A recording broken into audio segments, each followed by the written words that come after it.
Olá, imaginem mudar para uma casa num bairro que acabou de ser entregue. O certo seria encontrar quase tudo em ordem, né? Praticamente tudo. Mas não é o caso de moradores de um novo conjunto habitacional no bairro Maria Cristina, em Rio Claro. Nossa equipe foi até lá ver quais os problemas que as famílias estão enfrentando. Este é um dos destaques de hoje e você vai conferir também. Polícia Militar de cidades da região faz operação conjunta contra a criminalidade.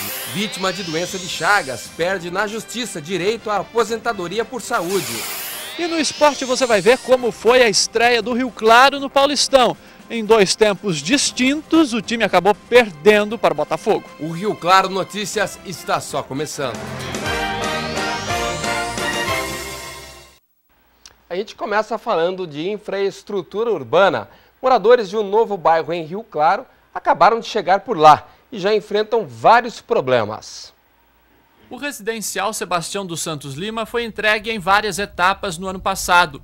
Os últimos moradores mudaram no fim do ano. Mal se estabeleceram e já enfrentam problemas.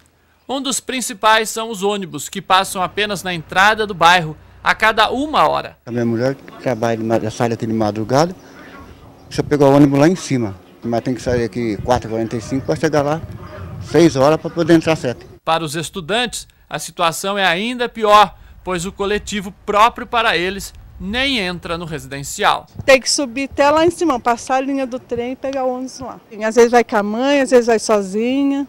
E é perigoso? É bastante. Os problemas são muitos. Quando chove, por exemplo, a parte baixa do bairro fica intransitável.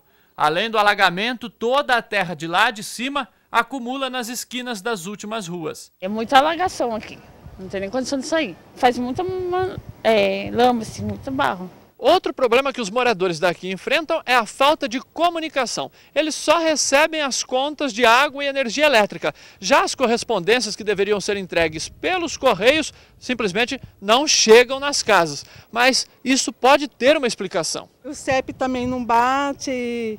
É um CEP diferente do outro, nós nem sabe se é Centenário, se é Maria Cristina, se é Sebastiãozinho, ninguém sabe.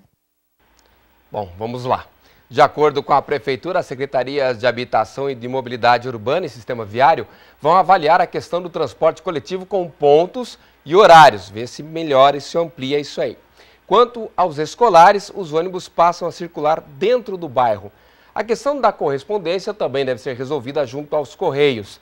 Quem tiver goteiras em casa deve avisar a Secretaria de Habitação para que a construtora seja informada e resolva o problema. E os alagamentos só serão corrigidos quando todo o bairro for entregue, o que ainda não tem data exata para acontecer. A Prefeitura de Rio Claro e a Elektro estão se acertando para o município assumir a manutenção do sistema a partir de 1º de maio. Mas a concessionária não tem mais à disposição o 0800, que os consumidores faziam contato para reclamações. Então, em caso de reclamação agora, o que fazer? A repórter Vlada De Santos explica para você.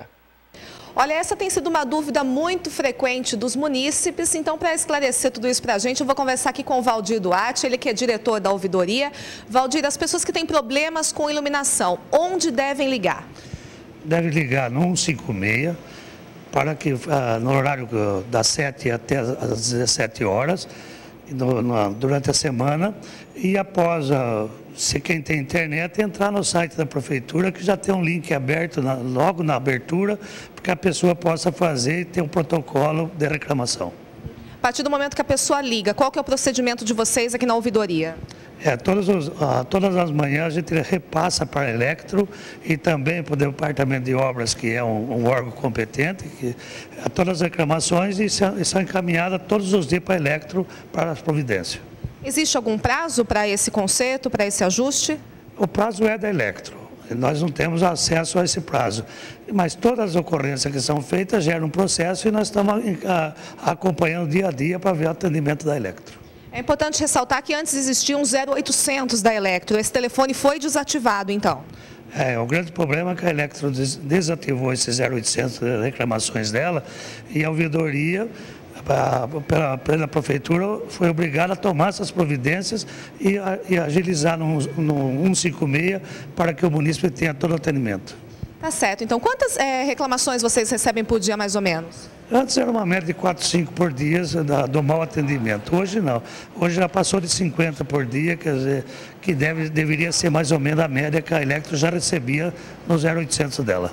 Tá certo, então muito obrigada pelas informações. Então você, munícipe, que tem algum problema, né, da iluminação no seu bairro, precisa de um reparo, de um serviço, basta ligar no telefone 156, lembrando que o 0800 da Electro foi desativado.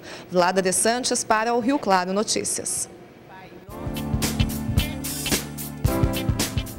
Confira as vagas disponíveis para este início de semana no posto de atendimento ao trabalhador de Rio Claro.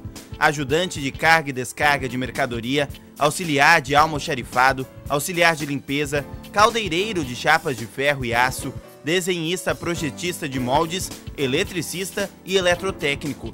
O pátio de Rio Claro fica na Avenida 3, número 536 no centro. Os interessados devem levar RG, CPF e carteira de trabalho com o número do PIS ativo.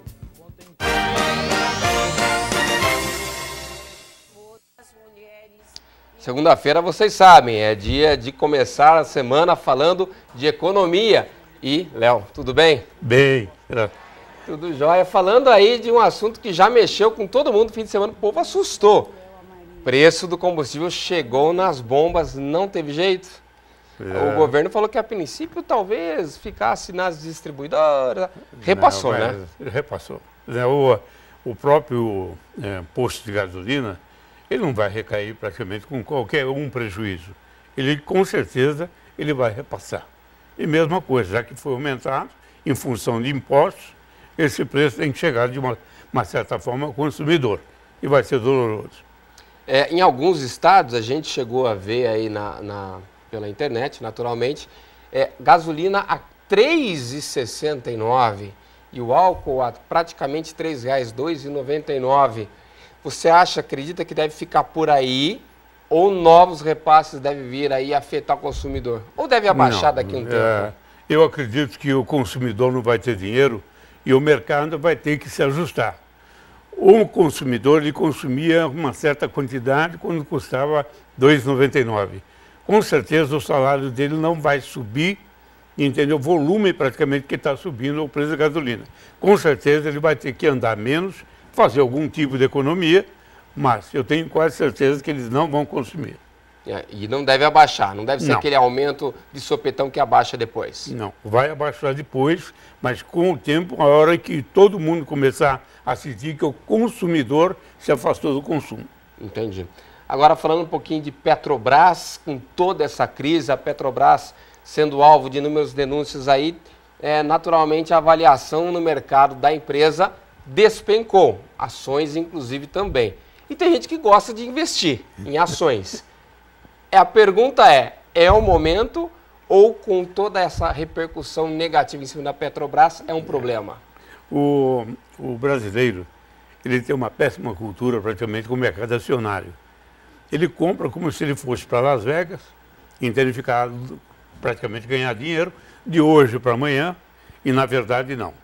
O empresário, o acionista que pretende investir em qualquer tipo de ação, mas não só na Petrobras, tem que aprender a ser acionista da empresa e acionista daquele setor. Ele quer comprar ações relacionadas a petróleo, ele compra a Petrobras. Agora, a Petrobras está sofrendo uma consequência muito séria na vida, que é a desconfiança de todos os acionistas internacionais. Então, enquanto durar essa desconfiança em função das falcatruas, com certeza, praticamente, a Petrobras deve permanecer por aí, a não ser que começa a restabelecer a confiança do país e da Petrobras, aí sim essas ações passarão a ser interessantes para adquirir. Por enquanto, a minha palavra é cautela. Eu não conheço hoje a profundidade da Petrobras, ou seja, até que preço ela pode chegar. Pode cair mais ainda? Pode cair mais. Entende? Há quem diga que ela pode chegar a 7,40, 7,50. Agora, praticamente, eu acredito muito, entende, no que o Levi está fazendo, mas eu não acredito no restabelecimento da confiança na Petrobras. Tem mais coisa ruim para sair, mais CPI para sair, estão aparecendo mais nomes. Então eu falo assim, olha, onde tem fumaça, não adianta pôr a mão. Tem vai fogo. se queimar. Tá certo. Agora, vários setores aqui tiveram já anúncios de reajustes logo de cara, começo do ano. Foi o crédito pessoal, taxa de juros, financiamento dos imóveis, os combustíveis, conta de luz vai subir, já foi falado isso aí, tarifa de transportes, até questão do BNDES, que tem os financiamentos aí para a indústria, a taxa de juros, setor de cosméticos, enfim, muita coisa anunciando esse reajuste. Mas parece que a economia em janeiro de 2015 abriu pelo menos um olho em relação a todo o ano passado. Existe algum setor aí, Léo, que já sinalizou alguma melhora, a economia deu uma respiradinha? Eu acredito que é muito cedo para dizer qualquer coisa. Nós temos o seguinte, a reposição dos estoques que foram beneficiados com a venda na época de Natal, durante o mês de dezembro. Ou seja, brinquedos, praticamente a linha frio, aparelho de ar-condicionado, ventiladores, etc. Até aquelas queimas de estoque de começo de ano. Exatamente. Roupas, provavelmente não muito, mas a maioria dos setores perderam da inflação. O setor praticamente de máquinas e implementos, ela decresceu nos últimos 3 anos 25%. Ou seja, esse empresário ele perdeu 25% mais 3 anos de inflação. Então foi isso que aconteceu com o patrimônio desse empresário. O empresário que cresceu 2%, nós já citamos aqui, ele decresceu 4,5% em termos reais. Ou seja, ele perdeu, ficou mais pobre e esse dinheiro vai demorar muito para chegar para ele, porque o consumidor, em função da inflação que se elevou, ele não vai ter o dinheiro para consumir e muito menos para pagar os juros. 50 milhões de inadimplência, como nós citamos semana passada. Então, isso aí é um caso sério. Léo, muito obrigado mais uma vez pela sua participação. Obrigado. Vamos aguardar o desenrolar dessa semana para segunda-feira a gente avaliar de novo. Vamos, sem dúvida. Tá bom. Obrigado a todos. Até lá. Até lá, se Deus quiser. A seguir, PM faz operação conjunta para diminuir índices de criminalidade em cidades da região. E mais, fim de semana tem apreensões de drogas em bairros de Rio Claro. Já já a gente volta.